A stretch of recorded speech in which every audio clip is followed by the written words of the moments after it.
Welcome to this episode of Kennedy Saves the World. And today I'm going to talk to someone who actually is trying her damnedest to save the world. She just went to Israel, very close to the Gaza Strip, to try and figure out firsthand what is going on in the country she loves so much. She's the host of Hoop Chat. You've seen her on Gutfeld. She is an influencer. She is Emily Austin. Thank you for that warm welcome. Yes, of course. How are you doing since you've been back from Israel? Do you have a strong desire to go back because you were there in a Kevlar vest with IDF soldiers being shown some very rough parts of the region?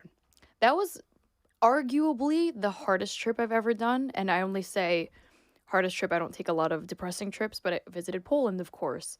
And a lot of people got mad at me for comparing the two. But how do you tell someone to feel when they're grieving in a way? So I judge them right back. But point being, visiting Israel right now felt to me like visiting the concentration camps because the entire country is in a state of grieving.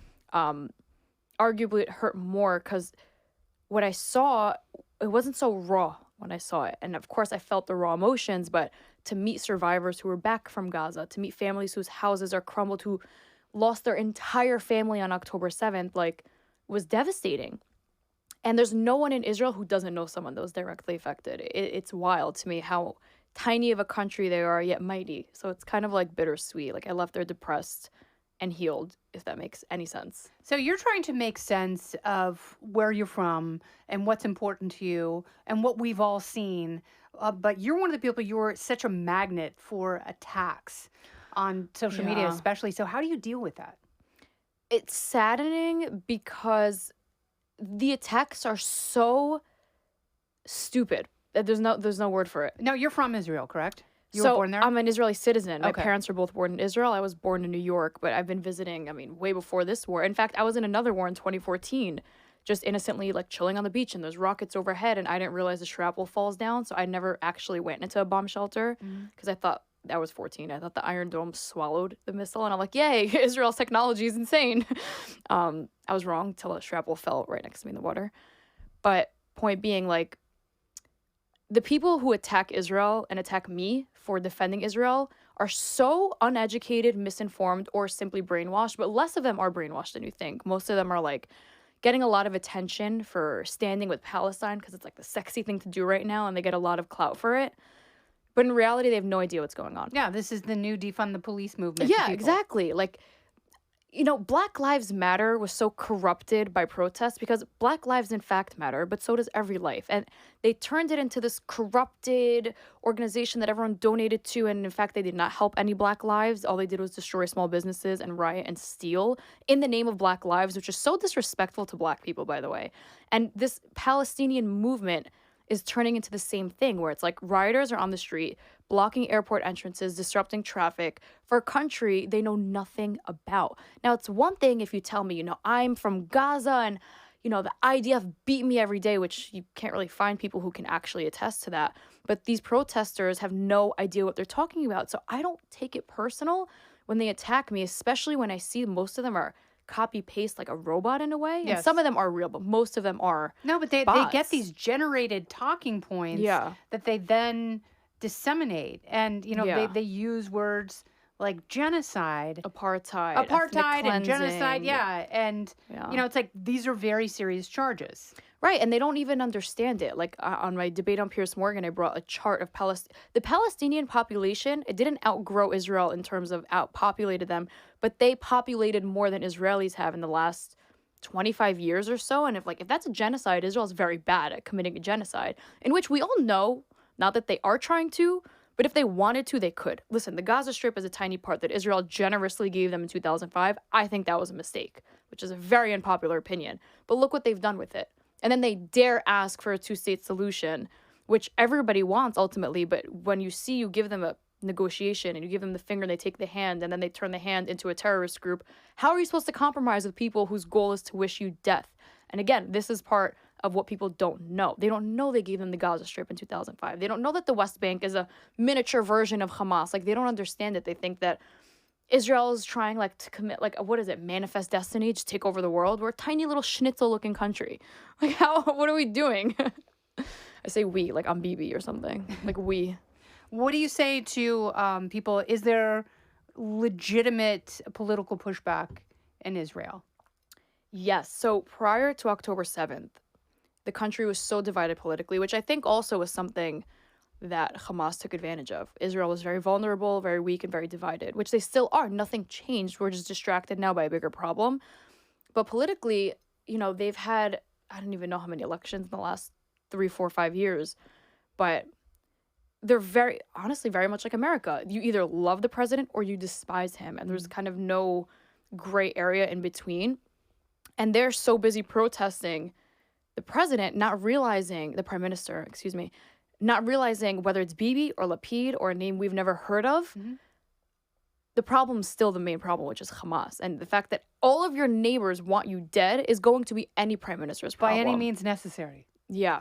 When they say from the river to the sea, that's a call of genocide, but people deny that. But when they say by any means necessary. Oh, no, they're saying globalize the Intifada. I don't know how much more transparent they could be with wishing Jewish people death. And it's not just in Israel.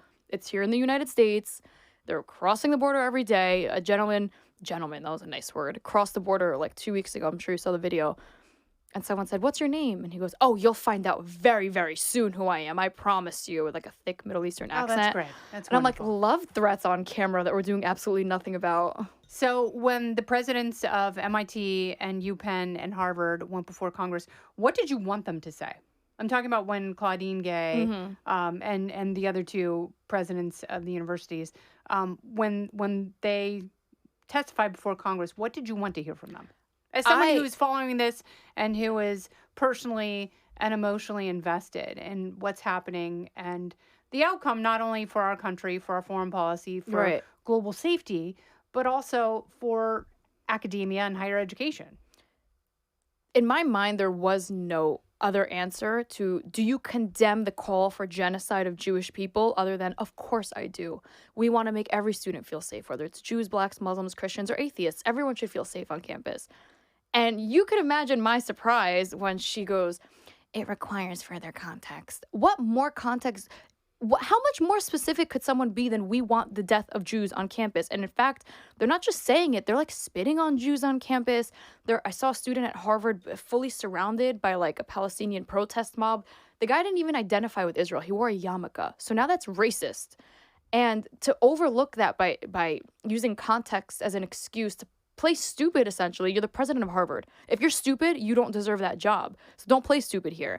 And the fact that everyone was kind of on the same page was devastating, because it's like, how dare you pretend that Jewish students don't have the right to feel safe as every other student? Absolutely. Like, imagine it was against a group of black people. This president would lose her job in a heartbeat. Yeah, or if it was against the LGBTQ community. If it was a men's group chanting "rape all women," I think there would be an issue for them. And I'm not talking about free speech. I'm talking about the code of conduct, right? Which is what Elise Stefanik was trying to bring up when she was questioning these three presidents. So, how much reputational damage did Harvard take during that, and what will it take for a university like that to recover?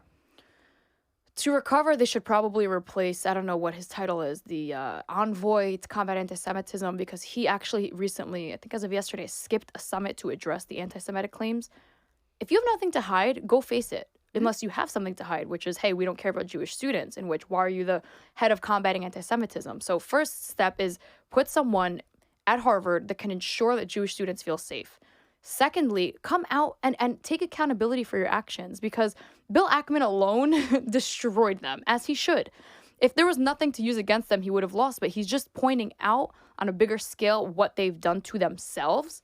And people are now, turning away that blind eye that they've had for some reason the last few months or years. Or I'm hearing now that this has been going on for tens of years and people chose to ignore it. I wasn't alive for that long, but I believe it. Something like this doesn't happen overnight. So it will take time to fix, but you need to start somewhere. And it seems like they don't want to. I mean, I hope they do. I have a college freshman. I hope it doesn't How scary is infect that? her university. But, it's like you have to have conversations with your kids about people's agendas. Yeah. Otherwise, if you just trust the process, which I know Yeah. it's a very popular hashtag, I don't trust the process. I don't trust I anyone. trust I issues. trust very few institutions, whether it's the government or the media or universities. I really don't trust any of them because, Yeah. they operate on propaganda, which is fear, and they prey on people's fears and insecurities, and they're doing that now in colleges to try and corral people into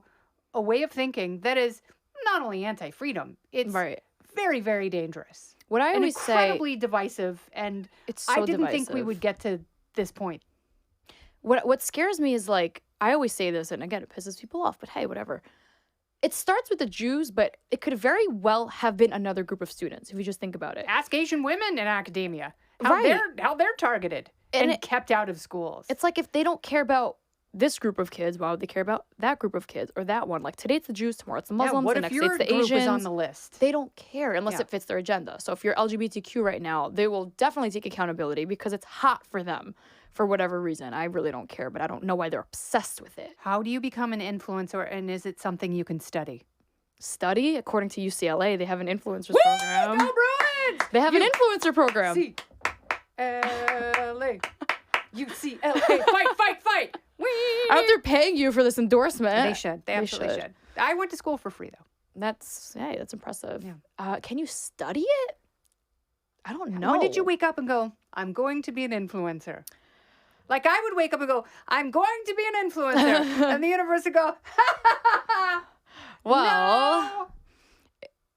funnily enough, growing up, I wanted to be a surgeon. I wanted to be a pediatric oncologist growing up. Oh, Oddly wow, that's specific. heavy. It's heavy. I don't know why. Since I'm like 10. Wow. I'm like, what's a cancer doctor called? I want to be that one that works But with for kids. kids, For yeah. I want to torture myself for the rest Oh. of my life. And I went to Hofstra for pre-med. I got into a really good program. But during COVID, when everything was on a lockdown and I had time to think, because at Hofstra being pre-med, I was up 7 a.m. and finished chem class by 10 p.m., chem lab, which was hell.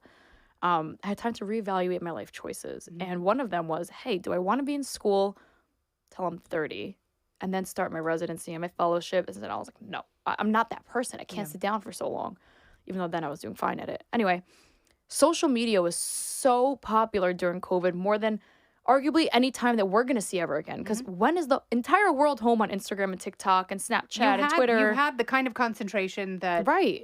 old media enjoyed for decades until the rise of cable and social media. And I was just having fun. I was making TikToks and I was going on Instagram Live talking about nothing to nobody. And I guess just because of the saturation, eventually, going Instagram Live and going on with other people would join and listen. Not because they cared about what I had to say, because you have nothing better to do. And what started as a hobby turned into like an interview series, and I got followers because when you go live, it's like every audience gets to join. And I see my followers kind of taking off. One day I go to sleep, I made a funny TikTok. The next morning I woke up to 500,000 followers. Holy I was like, crap! I'm like, am I famous now? And it kind of just happened. And I loved When it. do you start making money off of that? I made a lot of money on that, on TikTok. I made a couple hundred a week, which, I mean, what was I, 18? That was a lot for when me. you're in school. Yeah. Oh my God. My ramen soup's like $16 every day at Hofstra. I was making a couple hundred on TikTok, but where you make money is not from the apps, because they're not distributing money to everyone who does well. They'll go broke or they'll start blacklisting you, but from the endorsements that you get from engagement. Oh. So what's funny is I actually got less views when I accepted money from TikTok, which makes perfect sense. So I turned it off and the views came back, and then I got like deals from it. The question is, do you want to be the girl who's like, look at my protein bar? I'm like, not me. Good for you if you do that.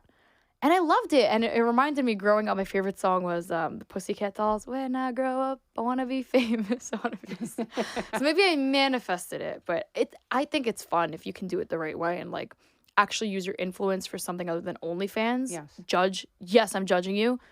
And make a difference and like make money doing it. It's fun. Okay, it's so a I want blast. to ask you about that, because people always joke like, well, if I want OnlyFans, I'd make $1 I'd million make $1 a million year. a week. Yeah. A week, even better. What do you think the ramifications will be from people who are on OnlyFans now? Are they like, is it the Wild West and they're the pioneers and they're the ones who discovered gold first and they're set for life, or in 10 years will this stuff come back to haunt people? I don't get how it doesn't haunt you in live time. If I had a nude picture of me out there, I wouldn't sleep at night thinking that the world will see that. And they're like, what do you think? Maybe they think they're like getting ahead of it. I don't know how they're so comfortable with their bodies out there like that. Listen, I'm more conservative. I was raised that way. My parents were very, very strict with what I wore and who I dated and all that stuff. And, the thought of my parents seeing a picture of me like that makes me nauseous. Ugh. Okay, so now let's say you don't have parents. What about yourself? What if one day you want to get married? This is like triggering people these days, but what if you want to get married and there are some parts of your body that only your boyfriend or your husband deserve to see? Why does everyone have to see that? And it's like, I can't help but to think, I don't think someone can respect you knowing, okay, these same boobs and butt I see, the whole planet gets to see. Yeah. What makes it special? What makes it unique? What makes it exciting? If like you're sharing it with millions of people online and they're paying you for it, it kind of feels like whoring yourself out. I know you're not actually doing something. I don't know what they really do. But what's the difference between that and prostitution? Like, what is the difference between that and engaging in some forms, and even if it's not penetration, like some forms of sex? I don't know that there is a difference, but we don't have a lot of those conversations. Like, does that harm your soul on some level? Should you shut off your feelings in order to make money? I know some people really don't care. I'm not one of those people who can. And I know the world is clamoring for a bunch of ass shots, and they're just going to have to wait another 10 years. Yeah. You'd be great. We should start one. Everyone's like, those weirdos that are obsessed with like feet all the time? Yeah. Like when I go on Gutfeld, there's one account that always screenshots my heels and posts it. And someone's like, how much for feet pictures? And my brother and I were jokingly like thinking about $75,000. No, like only feet. It's OnlyFans, but it's only feet, and people could buy feet pictures. I will not partake in that. It probably exists. But it'll do well. Yeah, I know WikiFeet exists, and I know really. Kat Tim showed me that. She's like, no way. WikiFeet. She's like, go see what your rating is. And what? So I wore no shoes one time on MTV, and it's when people had to write hard letters, and I was like, never again. Oh, and I wore like socks and hose, but never toes. Barefoot. Never, like one time toes, never again. While we're on the subject, I remember being 18 and I went out in like my sexy YSL heels. They're so hot, these heels. And somebody, I didn't realize, I didn't know what a foot fetish was, but someone kept obsessively complimenting my feet and asking me what size I was and asking me what the length of the heel was. And I'm like, this guy must be gay or something. He's just really obsessed with my heels. Maybe he wants them for himself. And then getting older and wiser, I realized some people just love feet. No, they love feet. Little Emily didn't know that. No, it's weird what people are into.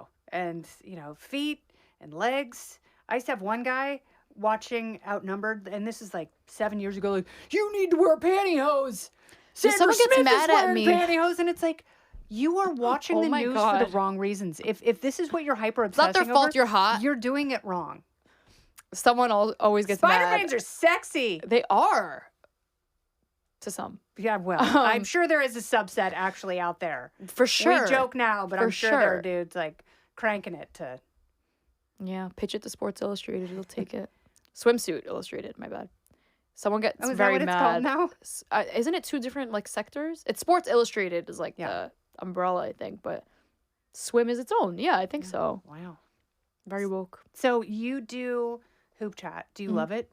Yeah. Who's your favorite NBA player to interview? Honestly, every interview I leave and I tell my intern, that was my favorite. And he goes, you say that about everyone. But that's a good sign. It means you're in the moment in every conversation. I love every conversation. And it's it's hard to have a favorite because everyone thinks your favorite's the most famous one. Mm-hmm. But I've had an athlete that made me cry one time on the podcast, and I literally never uploaded it because he was so disgusting and horrible. Ew. I remember, first of all, I didn't even want him on. His agent pitched him on in exchange for a bigger player. It was a little mafia. And I asked him something like, how are you today? And he totally was like, oh. And I'm like, ew, I don't want you here either. You're here, just be here for 5 minutes and then leave. And he was so gross. Then I have people that are like Jalen Brunson. He's a Knicks player now, but he was on the Mavericks. And he's like, yeah, growing up with my father as a coach, it was really hard on me. And like, I used to go to sleep crying for years. And I'm like, whoa, like to open up like that on my show means a lot. Like, you trust me with that information and the people watching. Or like something as fun as like, I asked the player last week, who's your all-time starting five? And he's like, I'm too stupid for that. Don't quiz me. Like, to be honest and vulnerable, like your fans want to see that. I want to see it. I'm still a fan. I love the game. Are you a Knicks fan? Yeah. And they're Long doing suffering. good. I know. No, They're we're doing they're good this doing well season. now. This season we're doing well. Yeah. It's been hard, rough years, but I don't know. It's hard. I don't want to get my hopes up, but I am enjoying the moment and I'm enjoying the winning streak, but I'm not getting used to it. That's how do you think the Buffalo Bills feel right now? Yeah. It's like every year. I only hear about the NFL's Taylor, which is so, by the way, like, I have a conspiracy theory about it. Tell me everything. I mean, I'm sure you've heard it. I see it on Twitter. It's like, Taylor was Time Person of the Year. Does she deserve it? I think so. I think so too. She's and great. I said that when she got the honor. I love her music. I think she's beautiful. I think she's classy. I like her. All that. But it's a lot. And I'm starting to think her and Travis was a setup. She kind of came out of nowhere, hardcore endorsing Biden. Now, it's not a secret that Biden's suffering with the Gen Z voters, especially over the Middle Eastern conflict. Yes. So what do? Let's especially make Taylor... Gen Z voters in Michigan. Yeah. All over. They're very mad at him about the Middle East. They're mad at him that he promised forgiving student loans and he didn't. Couldn't do it. He just under-delivered. And regardless of that... And he's old. Well, they don't mind that. He's feeble. He's not Bernie Sanders old. Like, Bernie Sanders probably walks around with an erection. Like, that's how... Or he can't get one. Like, he's so virile. They're like, yes, communism. Woo! Show me your hammer and your sickle. By the way, ask college students what communism is. They don't know. Of course they don't know. They don't know. They don't know what the difference between communism... They can't define any of it. But Bernie has, like, a virility to him. A sexiness that they love. Joe Biden's like, and mumble mouth like, where's the ice cream pudding? We make beer. Well, Gen Z Excuse loves me, that. sir? It was funny. Yeah, so they're having a hard time. So Taylor Swift comes out. She's kind of skyrocketed, and I get it, her music's great. That's not news. Her old music slaps. It's so good. But now the relationship that the whole world's obsessed with, it feels like a new Kim and Kanye, like where the whole world knows they're together. Miraculously, he's in the Super Bowl this year. She's definitely going to fly out there from Japan. Yeah. I even think she'll do a little surprise performance, maybe not. But the obsession with her and him, he's I don't remember which brand of the vaccine he's endorsing. Pfizer. Is that a coincidence? You get Biden's endorser and Pfizer's endorser as a hot couple that the whole world's obsessed with, that he's in the Super Bowl and she's Time Person of the Year. And it's a lot. No, I wrote about it and for I don't the believe Daily in coincidences. Mail, and in the article, I say, like, if, in fact, the Chiefs win and there's a marriage proposal, this whole thing was orchestrated by Roger Goodell, and Las Vegas will turn into a vomitorium because we will have had enough. And I say this as a person who unashamedly loves her and her talent and her celebration of capitalism. But if she were really going to endorse someone who, thrusted her capitalistic system into greater greatness, it would be a Republican. It wouldn't be a Democrat. It wouldn't be a socialist Democrat. I would like to see Taylor do an She's the interview. beneficiary of a meritocracy. Yeah. Imagine, though, she did a sit down. I mean, it would all be scripted. Like, it would make more sense if she's like, I like him and I endorse him for XYZ. What would the XYZ possibly be from her point of view? What could it be? She's like, oh, he's working on climate change. That's it. 2020. Why? She attacked Ask her Trump. why. Yeah, because Ask her she why. said he's a white supremacist and she Why? believes he's an insurrectionist and all that, which is fine. Like, a lot of people don't like Trump. Right. Don't foist Joe Biden on us because you can. It is it's clearly an irresponsible exchange for miscarriage something. of cultural justice. Clearly, she's reaping benefits from All right, it. well, we'll see what happens after By the the way, I Super Bowl. disagree. I think if they get married and have kids, I'll stand corrected.